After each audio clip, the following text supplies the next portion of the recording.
Hello, everybody. Am I muted this time? Because I was muted last time. You are not muted this time, thankfully. Well, David, you're terrible. You're terrible. Sometimes a little bit. Thank you, everybody, for joining us today on the panel Branding. Now, I have with me two really special guests, but before I get to them, smash that like button, click that bell, subscribe, and share if you care. Thank you so much. If you really like the content, please share it out, because that's how we're going to get out there and help these indies. Now, let's talk about branding, but before we get to that topic, let me introduce our two panelists. First, we have David. Oh, hi. Second, we have Frey. I feel like I need a hat, like a fancy hat. Well, you do have a hat David's on. fedora, you know that, right? Ridiculously cool. Are you sure you know branding? I mean, you're literally wearing a hat. You know what a hat I feel like is, I right? need something better. No joke. That's actually why I slapped this on, because I was like, branding. That's sort of like my little icon, so people can ID me in real life, possibly kill me. So I was bored as an example. Not. Oh, whoa! This got dark real fast, David. Well, it also works if I have a body double, because people just think, oh, take a shot. I'm not going to be that body double. Oh, so first chat comes in from Rose.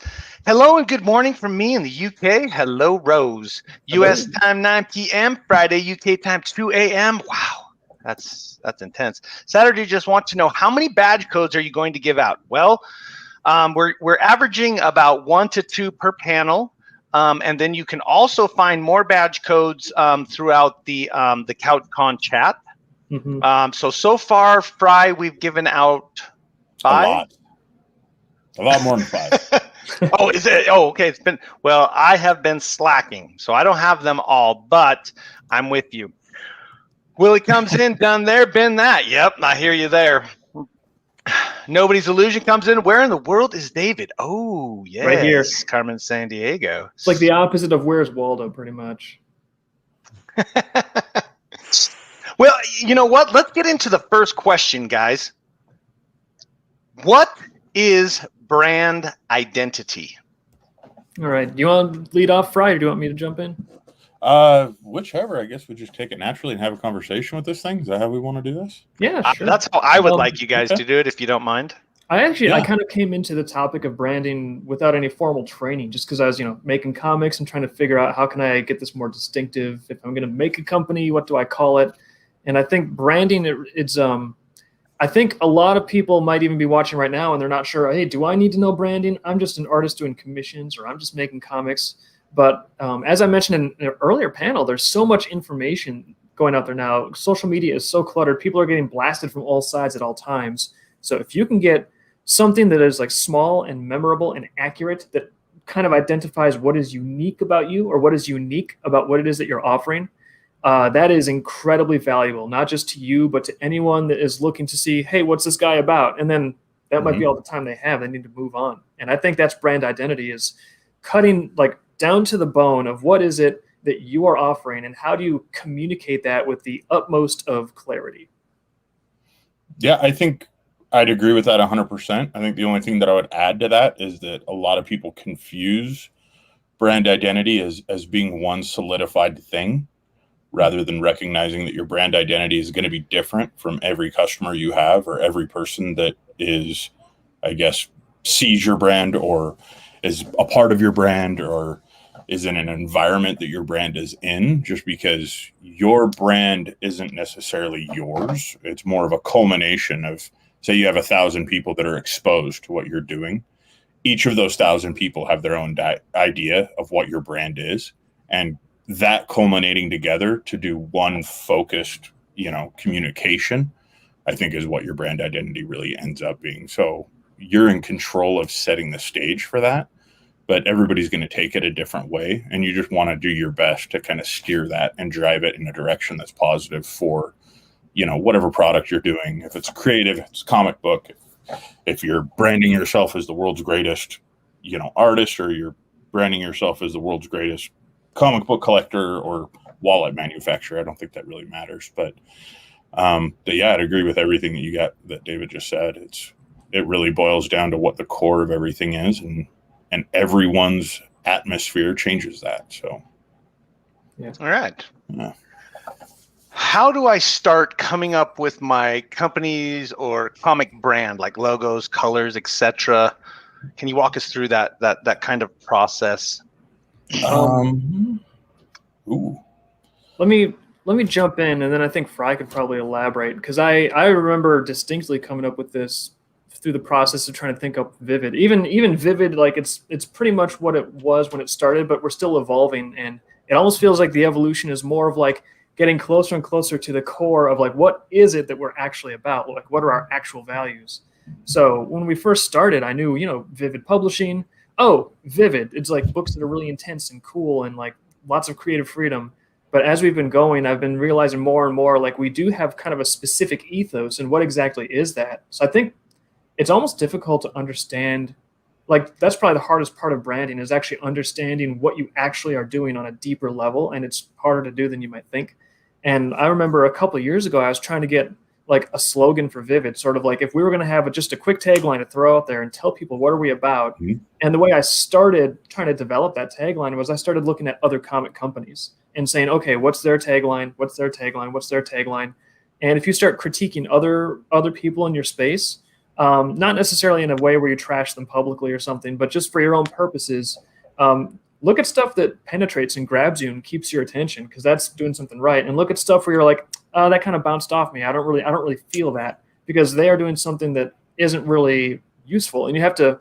That's a good way to try to look at yourself, because look at yourself where you don't care about yourself. You're totally external. What would actually make you stand out? I think one example is when I was looking at brand identities, one comic company had the slogan of like making memories, selling comics. And I just kind of thought, doesn't that describe like every comic company? They're all selling comics. They're all trying to, make memorable comics. So that right away was sort of something where I was like, okay, that's an example of kind of something I want to be careful about. I want to be cautious about doing something that is true, but also very generic. I don't want Vivid's tagline to be like, we're selling and making and selling comics. Yeah, you don't want to corral your audience like that. Yeah. I mean, so like, what is like for people trying to get their teeth into it? What other advice would you kind of have for them? I guess I look at things a little bit differently from perspective wise. Because David, you're a publisher, so you run the whole company. You know what I mean? You look at things from that perspective. I think I look at it more from the graphic designer's perspective, in being that a lot of it just goes off of your gut. You know what I mean? Everything down to color theory and all that kind of stuff really does matter. The taglines most definitely, absolutely matter. But coming up with one cohesive way to kind of share that all out and broadcast it all out to where everything is telling the same story.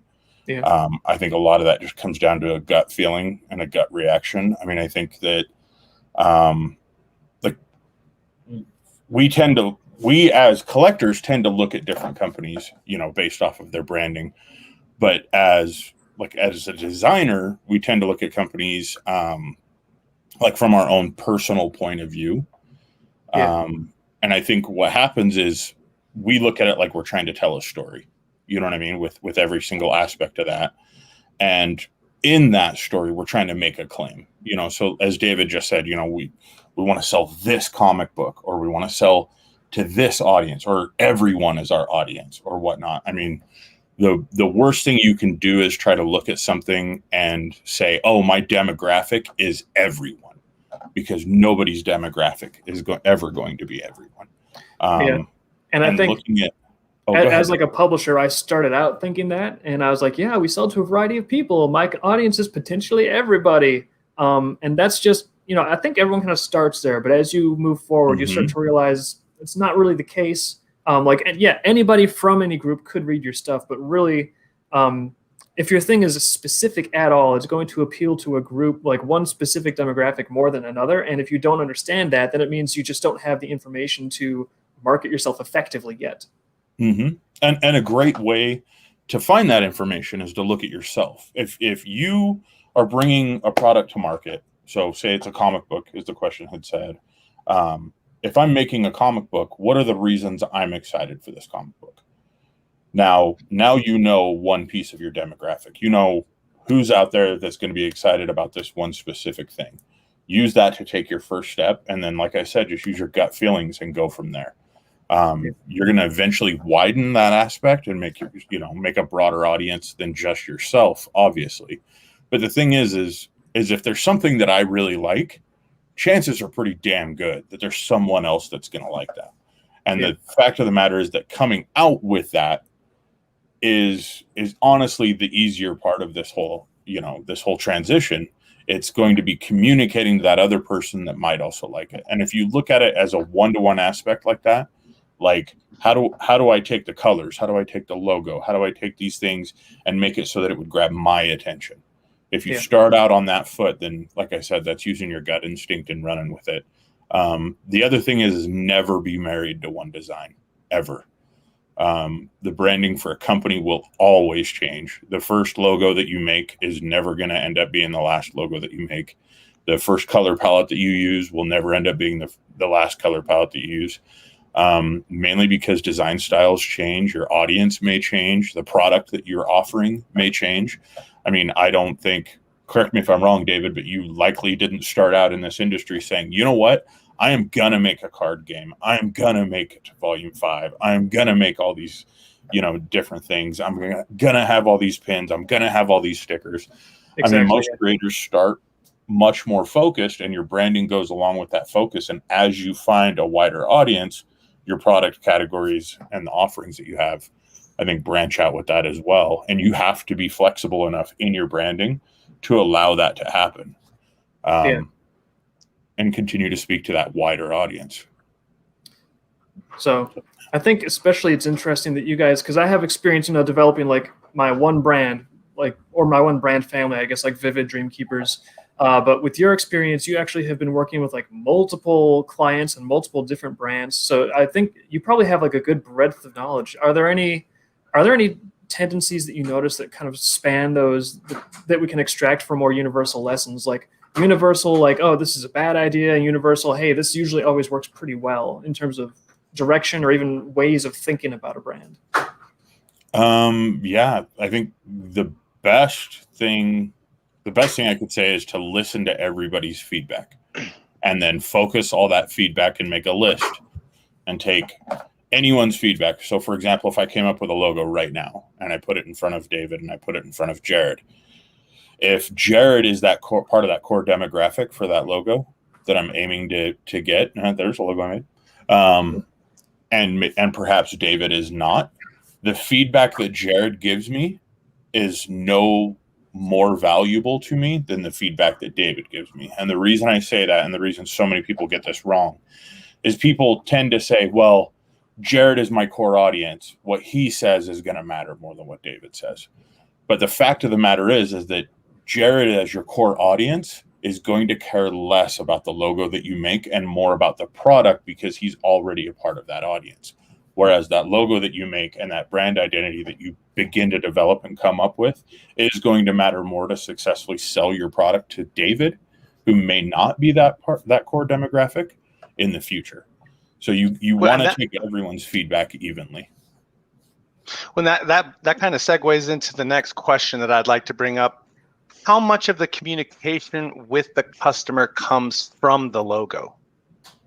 Do you mean, that's kind of an odd question. Would that be kind of during process of creating the logo, or would that be? No, I think it's more along the lines of viewing the logo. Like the importance of a logo, mm-hmm.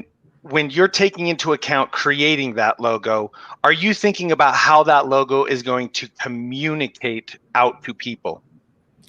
I think in my experience, I've noticed that there actually is a good deal more communication or more cognizant communication when the logo's out there more. Because I noticed like the last few years, when I started Vivid, it was mostly just Dreamkeepers. I didn't really have any other authors. And then as we started signing more authors the last few years, I was like, well, I need this to become a better vehicle that's more than just a vehicle for Dreamkeepers. It's more effective. It's more recognized. And as I've started using Vivid Publishing, getting the phrase out there a little more often, getting the logo on more stuff. We're using the logo more often, like to tag our things on social media. We're using like the return label on. So the more you start to get it out there, I have noticed communication at least has shifted where a lot of people are addressing Vivid Publishing actually as a company, simply because they're aware that there's a company out there. So it kind of went from a bunch of people reading Dreamkeepers, and then like they're like, oh yeah, I'm going to talk to this guy that does the comic over here.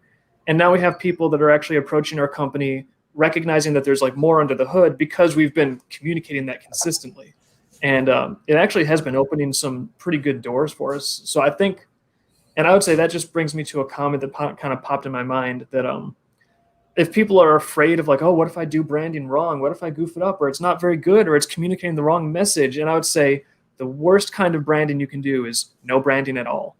If you at least get something out there and start stamping something, a logo, anything, to make yourself consistently recognizable and kind of like tie your stuff together, then that gives you a foot in the door. And then even if you realize later, oh, I need to change it because it's not good enough, and at least you're in the game and you can be evolving that brand as you go. And it's not like, a crime against nature or anything, but if you don't have any branding at all, it just makes it literally more difficult for the people that want to recognize you, the people looking for the value you offer. It makes it a lot more invisible for them. So it's just harder to get traction. Yeah, and I think with that, a lot of people confuse branding as a term that's just very specific as far as your logo, your letterhead, your business card, the shirts that I make Jared wear. Yeah. All that kind of stuff. I'm trying to get it all right there. Try to get it open for him. Yeah. The biggest thing that most people, I think, make mistakes on when they come to the table and they start to develop their brand and they say, okay, what if, I don't want this to go to the wrong audience, things like that. The best thing to keep in mind is that your brand is more accurately stated as the reputation that your business has. So if you're looking at branding a comic book, don't look at it as a brand like Nike with a swoosh. Look at it as, what is the reputation that I want to build around this comic, and then make everything else follow suit. So, for example, with crypto comics, like, we do not change our logo aside from 2 different variations of the logo ever. But we very rarely use this logo. You show the homepage where it's got 2 giant versions of it. Thank you. But no, that's great. You can show that, because the thing is that all we're looking at doing is reminding of that reputation that we've worked so hard to build. And that reputation is things like these streams. It's different elements like going to different comic book conventions, shaking hands, things like that. Because the thing is we don't want everybody to memorize our logo. We want it to be easily recognizable. But what we want them to recognize is the different times they've talked to us, the different creators that they know that are involved in the system, all those kind of things, because our platform is built to promote others, not promote ourselves. So that being said, it allows us, yes, brand equals personal ethics. That's great. A good brand will allow you to just be yourself and work off of that amount of respect that you want to give to your own company. And I think what a lot of people have a problem with is they get so tied up in the idea that they have to have, specific colors and this specific logo and this specific thing, and it's got to go along the ways because everybody's trying to replicate the swoosh from Nike. And the thing is that the reason that the swoosh from Nike works as well as it does is that it's not recognizable as Nike. It's recognizable about what Nike stands for. You know what I mean? When you see a swoosh, the first thing that clicks in your brain isn't exactly the company of Nike. It's what that company tries to stand for. It's a reputation they've tried to put out there for, manufacturing high quality goods, for athletic sportswear, for, your favorite football team, for all those different things. And that's what they build their brand around. If you make sure that you look at your comic book or your company or any of those kind of things the same way and say, look, like, our brand is the point of what we're doing, then you're definitely going to be more successful, and you're going to be able to de-stress, I think, a lot as well, as far as the production of coming up with everything.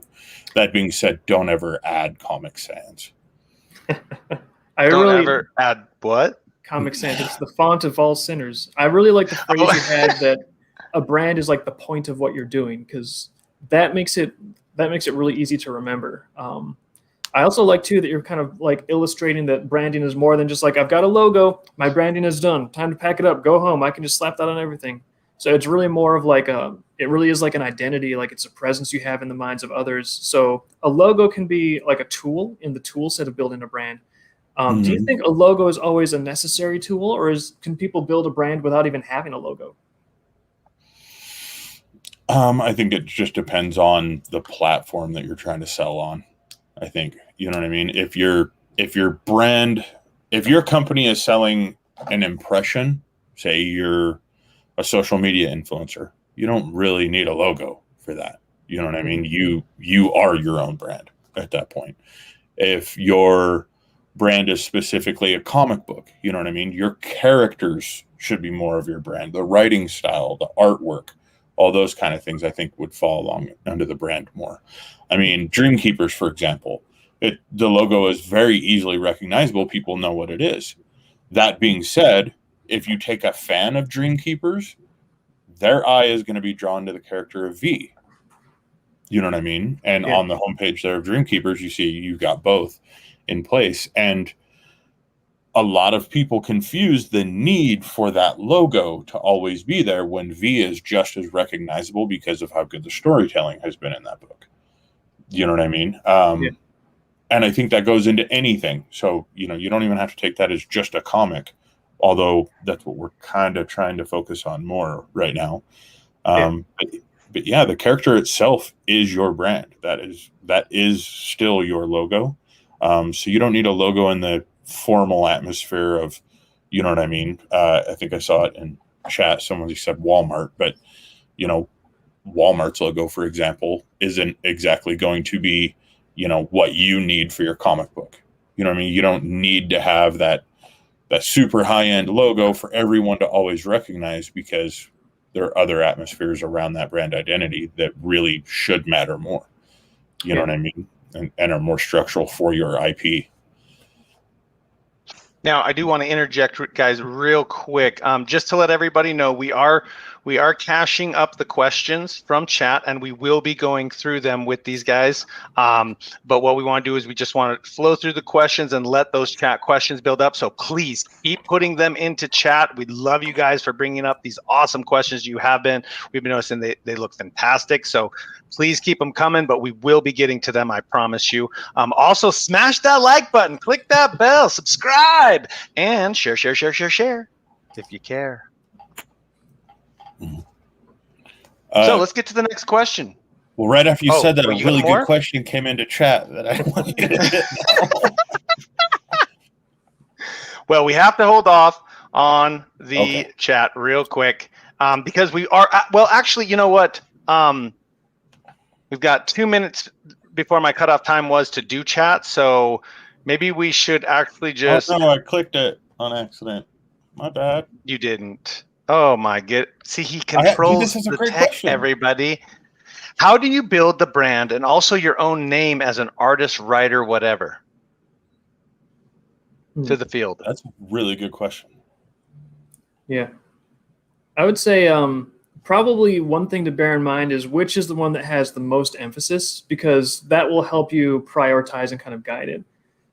For example, if I was trying to mainly get more traction as a commission artist, and if I wasn't trying to publish other people as much, I might be prioritizing more like putting out like, oh, David Lillie's Dreamkeepers a little more often, because I want people to like be coming to me as like, oh, that's the guy that can do a commission. But if my focus is a little more, oh, I'm trying to build up this publishing company so that company's name can help push other people's comics a little more effectively if people understand that they're affiliated, you know, at that point, then it's a little more my priority to push the name Vivid and Vivid Publishing, build the awareness around that. And it's not like an either or, it's not black and white, but just sort of understanding if you're looking at a brand for a company and a brand as an artist or a writer, just sort of figure out like which one of those is really the priority, how much is that? And that might help inform at least the balance of what you're kind of promoting and how you're promoting it. So I have a question for you that's kind of a follow-up with that. Would you ever recommend segregating yourself from your own brand? As an artist, I mean. I think it could be advisable, and I think it depends on how how much compatibility you have between like different spheres. Like let's say, for example, you're an artist and you're doing like beautiful landscapes and puppies and like just these soft, lovely things that grandmas adore. So you're an artist that just grandmas can't get enough of you. It's the best. It's like precious moments level stuff.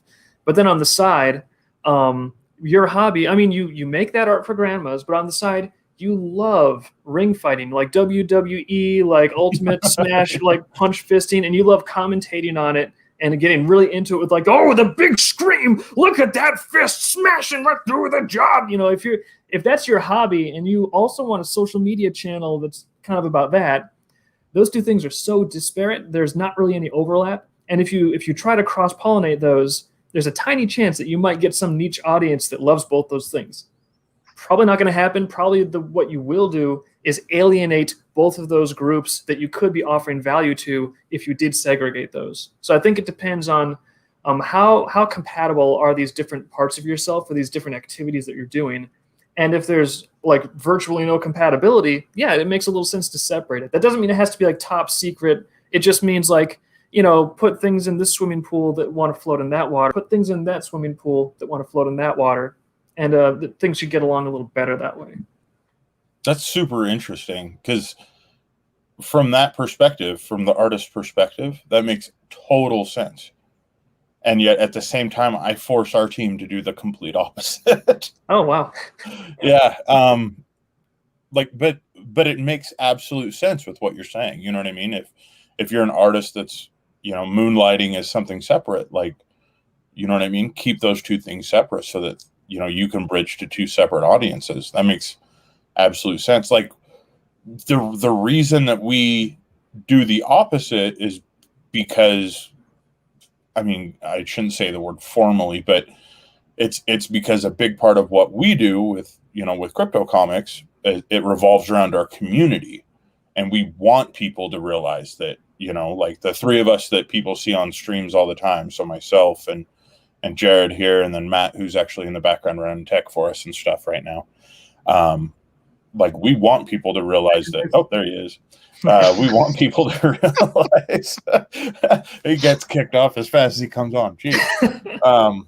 We want people to realize that we ourselves are different type of, you know, products of the community, different types of facets, I guess. And so like when I look at our brand, I look at things as, you know what I mean, what's the reputation that we've, you know, created through the products that we're putting out, being, you know, these streams or the marketplace, any ads, anytime we have like an opportunity to work with a different creator like yourself, David, like when we did, you know, the Volume 5 push and stuff like that. Like, you know, I sit back and I look at, you know, what benefits are we able to bring? And we try to segregate out, like, you know, like, oh, Matt is very knowledgeable in this specific subject. Let's push this forward. You know what I mean? Or this is something that could be more educational. Jared's new to the industry. Let's push him forward.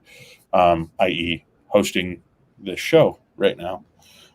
Just because we want to make sure that everyone feels involved in things. You know what I mean? So that everyone feels like if I love cage fighting at night, I'm still welcome here. Or if I do precious moments paintings, I'm still welcome here. Yeah. But at the same time, I mean, we do take a lot of time behind the scenes to focus on like the different messaging that we're putting out, not specifically a message, but, you know, what story are we telling? You know, like what culture are we building by doing these different things? And so we look at those ahead of time. And then we try to figure out, like, how do our employees behave in these situations? How do each of us look? How is that going to affect our reputation, you know, as a whole? And we try to factor all that in because it does count. But I didn't really think about it until you were just saying, like, you know, to segregate those two things in that same way, that I still personally just do that myself. So if I'm talking to a client, for example, you know, someone that's hired me to work on their website or something like that, it's entirely different. You know what I mean? It's all of a sudden I'm the graphic designer and I'm, you know, pitching all the things that a client wants to see, and they need to mark the logo off their list and the color palette off their list. And, You know what I mean? And that's very much a different type of atmosphere, and it's a different type of work, even though I'm doing the same thing. And so it makes a ton of sense that you put it up that way. Yeah, and I don't want to give the false impression either that it's like, oh, it's about deception, like this side of myself, but I'm concealing it from the world. But it's just sort of about like, well, what am I doing right now? Like if I'm in the car and driving, it's like, okay, well, I'm in the car and driving. That is what I'm doing, so I'm in driving mode.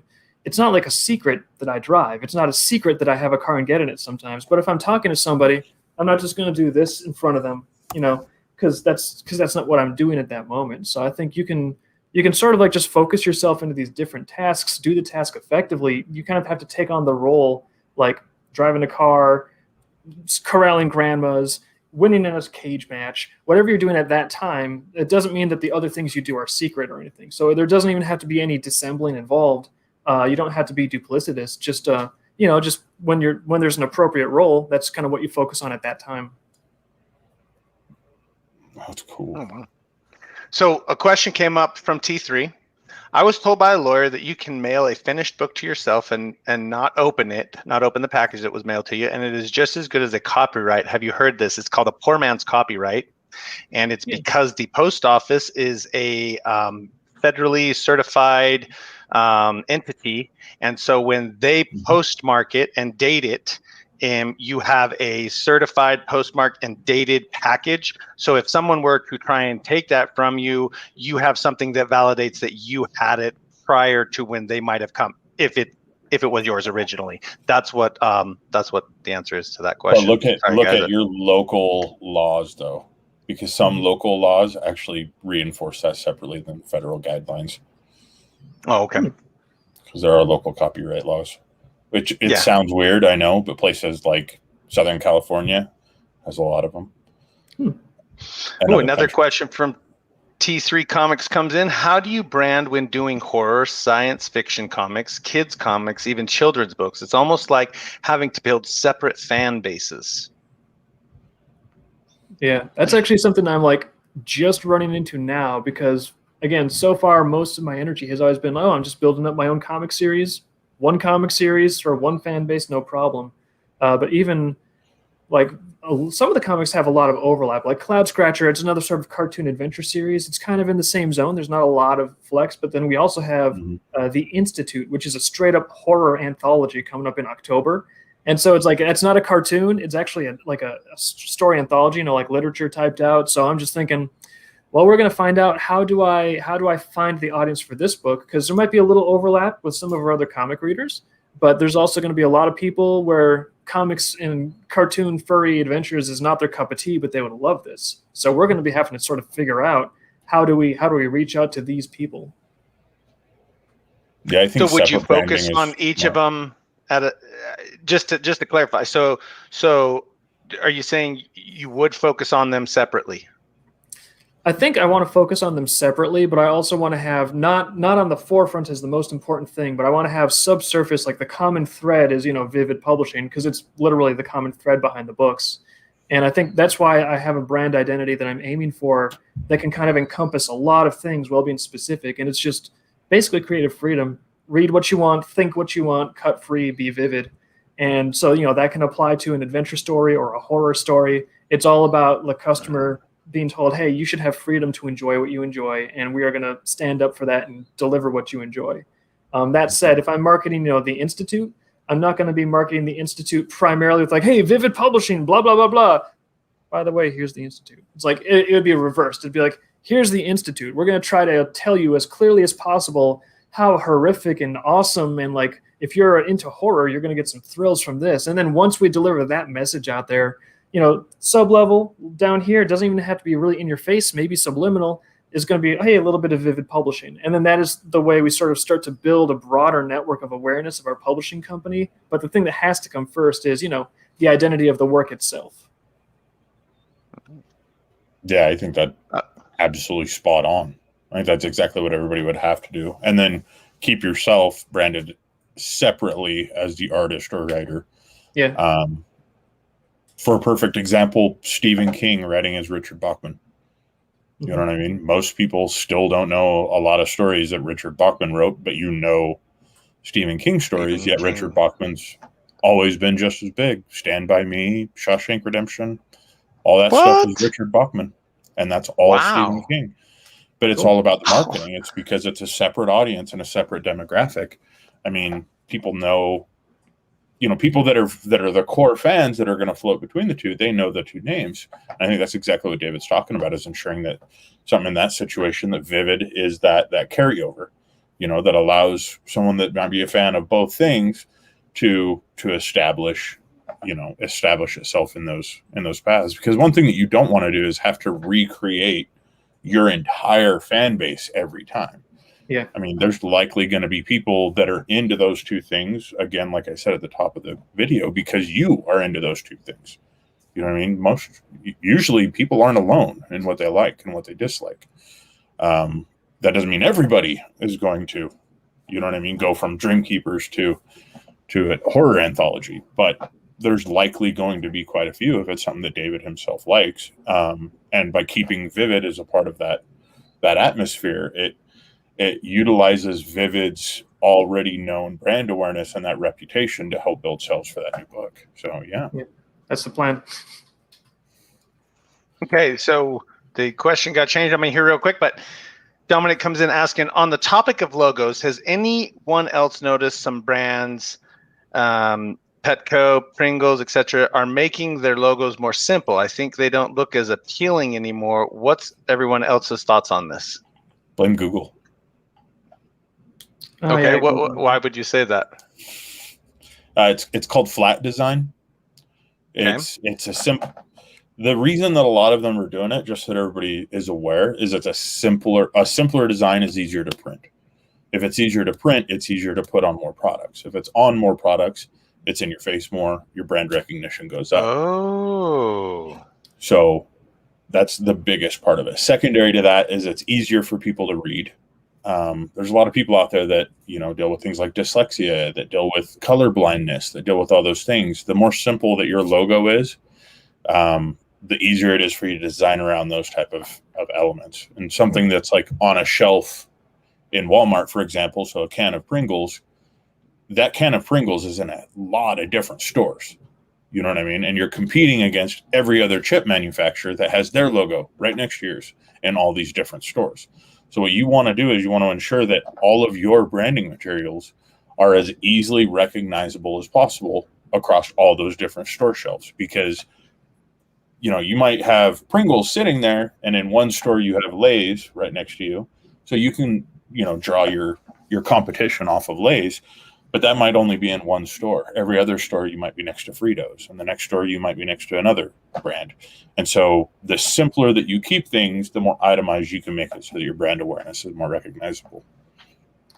Yeah, I have noticed what the commenter noticed as well. It seems like brands tend to drift towards more iconic, more simple stuff. And a lot of times I feel the same. I sort of I like the fancier, older version, but I wasn't aware that there were so many kind of practical reasons as to why this is something that the big companies are doing. And there'd have to be, because these companies, they have a huge budget to do extreme research on exactly these types of things. So they're not just going to monkey around with their logo for no reason. Yeah, and the reason I say blame Google is actually, they didn't create this, but they're the ones that made it more popular and more well known. But there's a line of design that's called flat design, and basically what it means is it is as simplistic as possible. There's no shadows, there's no overtones, there's no big strokes on things, there's no depth added, there's no giant color gradients all over everything. Things aren't made to look like they're all metallic all the time or covered in different types of elemental saturations. Yeah. And what Google did is they made their website very, very simple. It's a Google logo with a search bar. And the reason that they did that, so that people are aware, is because it makes it so that page loads incredibly fast, because it doesn't have all those other things. It makes so the image that has to load is incredibly small. It makes it so that there's no big banners and stuff. And if you guys remember, Google kind of came up during, Netscape and Yahoo and MSN search and all those things, when we used to have ads all over the place and everything was super cluttered. And so Google making that transition made it so that people kind of expected things to roll that quickly. They expected to be handed just the information that I want right now. Mm-hmm. And branding, as far as corporate branding, has definitely followed suit because clearly the popularity of Google's gone up. I mean, even Harley Davidson doesn't say Harley Davidson on their newest logo, which is pretty incredible when you think about it. There's a good question in the chat, but I just wanted to add 1 point. We're gonna get to that. I just wanted to let you guys finish talking before I. Okay, so here we go with that question. I think David had one more thing to say, Jared. I think just one really quick thing to say, and that's I think the simplicity. When corporations go for the more simple designs, I think the more broad a corporation is trying to make its appeal. Like if you're trying to appeal to like everybody, you do need to make your logo super simple so everybody can understand it. And then I think that when you have things that are more niche and they're intended for more like niche, like small audiences, sometimes they can actually retain more of that complexity because you're not trying to communicate very clearly to literally every person on earth. It's like maybe only like, 100,000 dedicated horror readers.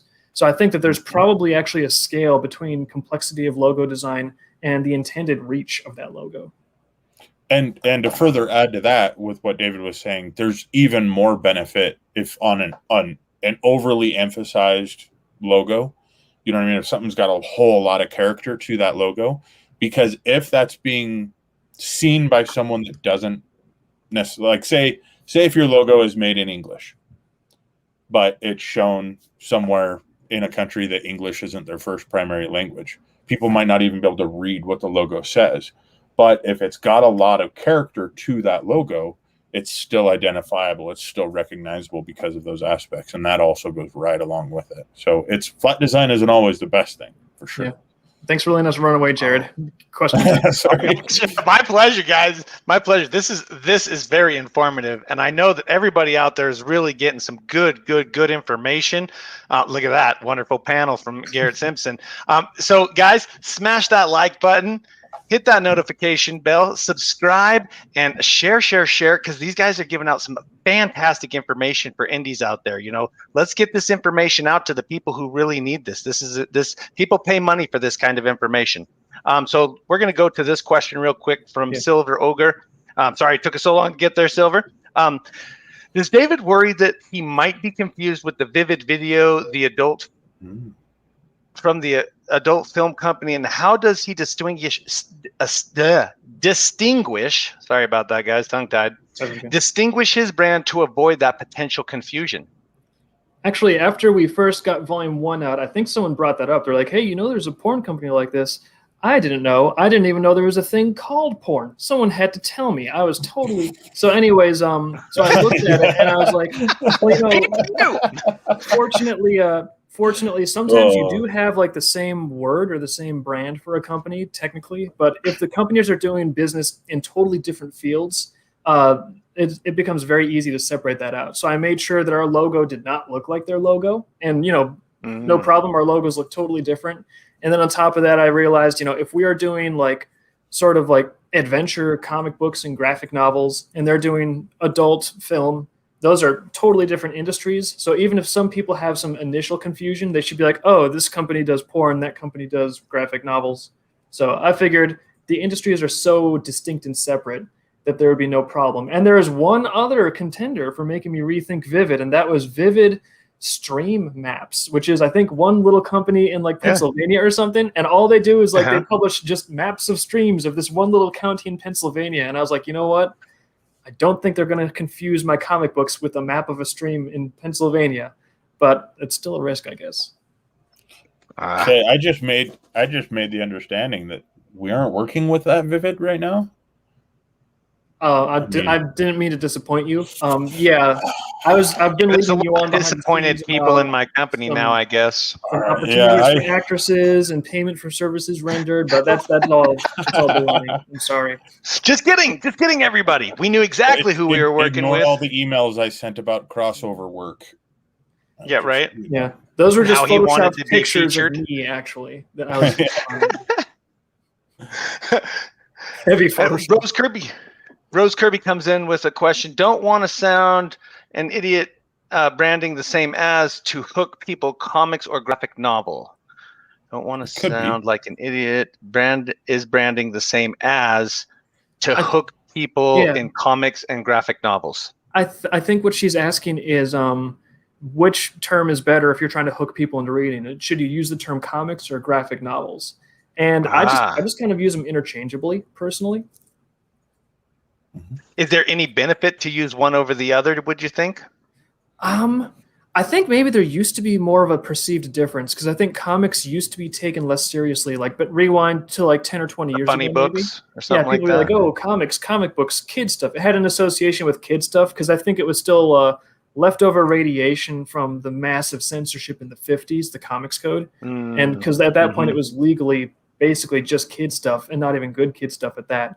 So I think that there's a lot of fallout from that lasted a long time. So people started to use the phrase graphic novel to try to tell you, oh, no, it's like a comic, but it's a serious comic. It's like a novel. It's like something a grown-up. Oh, and okay. I could be, this is just my perception, but I feel like now that culture is starting to recognize that there is more range to comics, manga did a lot of help on that front. I feel like the words are now kind of converging back into just describing the same sort of thing. And so for me, at least, I don't see a massive difference. I just say, oh, Dreamkeepers comic, the graphic novel series, and I think it's relatively interchangeable. Oh. Okay. Well, I'm going to get on to the next question. Rose comes in. So no badge code. That's not a question. Oh, yeah, it is a question. So no bad codes. One thing, will you be doing any couch on Monday night, 9 p.m.? Chances are, yes. We will be doing a couch at 9 p.m., and I believe that we're going to be having a guest. Should be pretty fun. So everybody who wants to check it out, please do so. Loaded weekend. You guys are gluttons for punishment. Yeah, I know. Blame this guy. It's his fault. No. And I know that we have badge codes for tonight. So. Or no. We don't have a guest on this coming up couch. That would be the following, right? I don't know anymore. When's the 4th? Is it this weekend or next weekend? Yeah. So yeah, it looks like Matt's trying to show how to claim your badge, guys.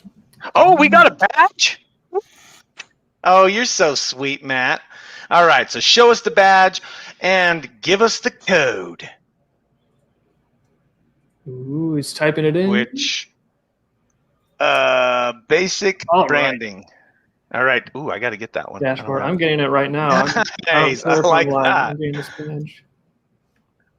Just 1 second. I'm doing it too. Sorry. Scroll down. Frey. Hey, I don't even have that window open. I'm claiming mine. I don't understand why these little badges are so addictive, but I started collecting them, and now every time one pops up, I just get so excited. Yeah, but trying to find them all is really starting to get challenging. I think the cool part is, at one point I logged back into my crypto comics stash and I was looking through stuff, and then I looked at all these little badges in there, and I kind of remembered the events that I got them at, and it was oh wow, it was almost like a little photo album. It was so that just at that point I was just lost. Now I'm a sucker for the things. Well, I'm going to go back to some prep questions while we collect some more chat questions. So let's see. Are there specific font? Well, we did cover that already, actually. How do I know if my branding is too busy or complex? I would say one idea is, if you've got a website or something, try looking at it on a phone instead of a computer. Because when I did that, I realized that I needed to redo my website. Oh, nice. Good point. We actually go through that quite often.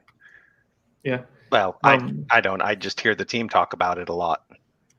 So, I would say try to think about what is the context that you want people to see it. If it's always just going to be on a book cover, that's one thing. Then you just have to look at it on a book cover. But if you're going to be using it on a website, if people are going to be browsing it on mobile, if it's going to be seen on posters or from a distance, so kind of try to think about how do you want people to be seeing it and what do you want them to get out of it, and then maybe just test it out. If you want to put it on a flyer and you get some people walking by, be like, hey, check out that logo. If see how long does it take them to read it? See if it's really, because I've seen some logos for even rock and roll metal bands where I'm like, that's an awesome looking logo. I'm gonna find out what it says. until I know what the name of the band is. It's amazing. There's like a griffin twirled around it. There's like all this gothic lettering, and I know that's a word. I know some of those are letters, but I'm gonna have to decode it because I want to know what this band is called.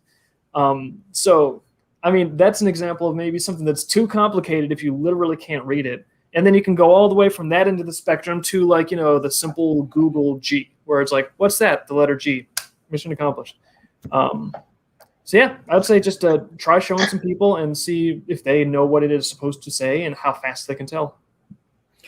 What I do is I take any logo that I design and I try to visualize it being frosted on glass. If you can't recognize it while being frosted on glass or can't read it, then it has to be redone. That's good. So basically like a silhouette. There's a similar principle in character design, actually, where if you take a lineup of characters and you knock out everything, it's just total silhouettes of the characters. In cartooning, you're supposed to be able to recognize each character completely from the silhouette alone. So it sounds like the same principle holds for logo design, actually. Knock out all the color fills and details, and can you still tell what it is? So this is a really interesting question. How would you guys advise people to increase brand recognition? Like, is there things that you can do to increase brand recognition? I mean, you should be able to recognize it from the logo or the tagline, right? Like I said, oh, go ahead, Frey. I think it just depends on the different reputation that you have. I mean, if somebody isn't familiar with your brand, and if that's what the question is involving, is like, how do you reach a wider audience with the brand? The only thing you can do is ask. I mean, that's really the basis of all marketing. I mean, whether you're looking at doing Google ads or face-to-face or crowdfunding campaigns or anything like that, all you can do is just ask for people to take notice. And the best way of doing that, I think, is to give them a reason to take notice. So some people use a shock and awe campaign. Some people will use, email marketing. Some people will use streams like this. But in the end, what you're doing is you are just asking others to essentially share out what they feel about your brand and what they feel about you, and hand that to other people. As far as increasing your brand recognition on an individual level, like say somebody that's already dealt with you, or your product, or your company as a whole, if that's the way you're wanting to look at things, I think the most important thing is just to give them a reason to come back and look at you. No successful comic book has ever found success with one single page. Yeah. You know what I mean? You want to give them a reason to go to page 2. You want to give them a reason to pick up book 2. You want to give them a reason to pick up volume 2. You want to give them a reason to pick up omnibus 2. Think of it in that way. Like, are you giving people enough benefit and enough value to deem likely that they would want a sequel of what you are offering them today or what you offered them yesterday? Yeah. And I would say, I was thinking there's kind of like 2 dimensions to keep in mind. There's quality and quantity. And my initial thought to the question was, it's just one way you can increase recognition is just put your logo out there a little more often. And it's like, if you put your logo out there a little more often, it's like, yeah, people might learn to recognize it more because they've seen it a bunch of times. Repetition is a very important element of marketing. However, you do want to make sure that quality is in there too. And I'm even thinking of one critical part of our branding that we've been building up over the years is customer service. Like, you've got to treat your customers right. If there's an issue, you do everything reasonably within your power to resolve that issue. And if you treat people really well and they understand and they can feel that, that's huge. And if they then link that feeling that they've been understood, they've been heard, they're being taken care of, if they link that feeling with like your company, and then like that logo was in the mix somewhere, it doesn't have to be like slammed into their face, but maybe it's just on the book where they actually had it replaced when it was like ripped in half by the delivery man or something. So I would say it's probably more important to make sure that you are optimizing the experiences that you do have with people, even if it's a small number of people, small number of customers. We started out with 0, If you just make those experiences as good as possible, as good as you reasonably can, at that point, it's going to make more connective glue, because people recognize when they're being treated like, a fellow individual. They recognize when they're being valued. So if you value people, you value those interactions, and then you get your branding and your logo kind of sprinkled around that. I think that's probably the best way to go, is to have a little bit of each in there. Okay. Well, guys, we are coming up on the hour mark, so I am going to take over this conversation for a few minutes. First of all, I want to get through all the questions that came through chat. We want to cover everybody, so thank you everyone for participating in this panel. This has been just incredible advice, great information. Smash that like button, click that bell, subscribe, and please share, because we care. So, first off, everybody, we do have a giveaway to give away. How's that for branding? And then we also have another badge to give away. So what we're going to do is we're going to give the badge away, and then we're going to randomly pick a winner from the people who grab that badge and get you a swag pack, because y'all rock for supporting these fantastic panelists who came here to give us such fantastic information. When it comes to branding, it's so important. It is so important. Presentation is everything. I'm actually, I come from a sales background. I've done a lot of sales in my life, and presentation is everything. And branding is what people see first. It is that first impression. And so really pay attention to what these two gurus have given us as far as advice goes, because it is so important that comes across clear, concise, simple, and really reflect the reputation that you want to put forth to people. So let's do this. Let's do this badge. The badge code. The badge code is, we go to our dashboard. I'm going to my dashboard. Well, I can't go to my dashboard until he gives me the badge code. See, he won't give me the badge code until we go to the dashboard. And it is CouchCon. Thanks you. Okay, I'm going to have to go get that right now. Just 1 second. Sorry, guys, but I haven't been grabbing these. And, man, I'm falling behind. And my team makes some awesome badges. Hey, your team didn't make this one. David made this one. Your team just set these animated ones in place. These are all done by David Lillie. So thank you for letting us use these. Yeah, I'm just psyched. I meant to ask about that.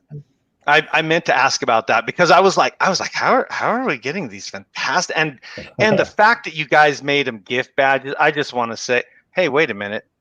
Oh wait, okay. I'm pretty sure I have that jumping one. Okay, I was just making sure.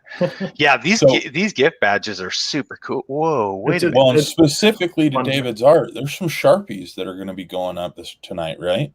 Yeah. Oh, I do believe. I told people that would be at 9. Which is 1 minute away. I'm just one of those people. It's 9. Was it your 9, David? Was it your 9? Yeah. Oops. Well. 1 hour off, 60 minutes. That's hopefully not the biggest crime in the world. But yeah, I've got to put 3 more Sharpie commission slots up. I wanted to do Friday. I did it like earlier in the day. I wanted to do one later in the day so people in different time zones had kind of like an equal crack at it. Well, should we make an announcement right here, right now, that you're going to be actually doing that after this show then? Or what are you thinking there, bud? Actually, it is perfect. I'm just doing it as we speak. I can keep on talking with you guys, but I just won't be reading your facial expressions with the same nuance until I'm done with this. Oh my gosh, that's going to take away from the show, bro. Yeah, but that's okay, because we're actually rolling this puppy up. So let's go through the last questions as you're doing that. David is going to deliver on what he promised. We apologize for taking him away from that, but this advice that he brought, this advice that he brought was fantastic, spectacular. You guys are all fantastic. Thank you for joining us. Let's hit those questions real quick if we can. So if there are any, rapid fire style. Yeah, we're going to do a rapid fire style. All right. So, Frey, what gave you the idea to do that big rose? Why that design? I love it, by the way. I did not do that design. Matt did that design for us. Okay. on that one, and it's a giant rose. Well, And her let's name is ask him Rose. real quick. Hold on. Matt, why did you do that? Her name is Rose. Rose Kirby. It's Rose. Beautiful answer, buddy. Beautiful answer. That's why. Thank you, Rose. Ladies and gentlemen, we always have somebody in the backstage. I swear. Oh, And then the next question. Let's see. I think I saw a few of them in here. When creating a logo, are some colors better to use than others? That's kind of a loaded question. Everybody's got their own favorite colors, but there's a thing that's called color theory that will actually adjust the way people think and feel about different colors that their brain perceives. That being said, color theory is changed depending on the regional market. So something in the United States, for example, that is green might mean money and success to some people. Something that's green in South Africa means kind of the opposite. So just as long as you know where your demographic's located and where the market's located, I think that's what really matters on a logo. Oh, okay. Did you want to have anything to add, David? This is the last question, and then we're out skis. The only thing I would say is make sure that you have enough value contrast, because if you have stuff that's all the same value and you need value for the definition, make sure you got some value contrast. So if someone holds it up against the room, you can still kind of see what it's supposed to say. Oh, fantastic. All right. Well, gentlemen, thank you so much for your time today. Reminding everybody out there to smash that like button, click that bell, subscribe, and share abroad. Thank you, everyone. Let's show the world how small it's really getting with And the power go of bum rush technology. each other. Go bum rush each other and try to run one another listen over to get those sketches of David's, because there's an Right? entire CouchCon Discord that's biting at the bit for these things. Sorry. Yeah, no, and there's only 3 more spots. I've got to get the Golden Memento sketches rolling, so I don't want to be doing commissions for like a month, Hey, no. I'm just wanting everybody to know. 3 more spots, everybody. Let's be courteous, but we all know what's about to happen. I know they're going to be gone before I can even switch tabs. That's what's going to happen. Thank you, guys. Thank you so much for being here. Hey, everybody, thank you so much for being here with us. Thank you for the fantastic questions, the fantastic comments. It's been a blast, and we will see you again at closing ceremony. All right. Later, folks. Latest.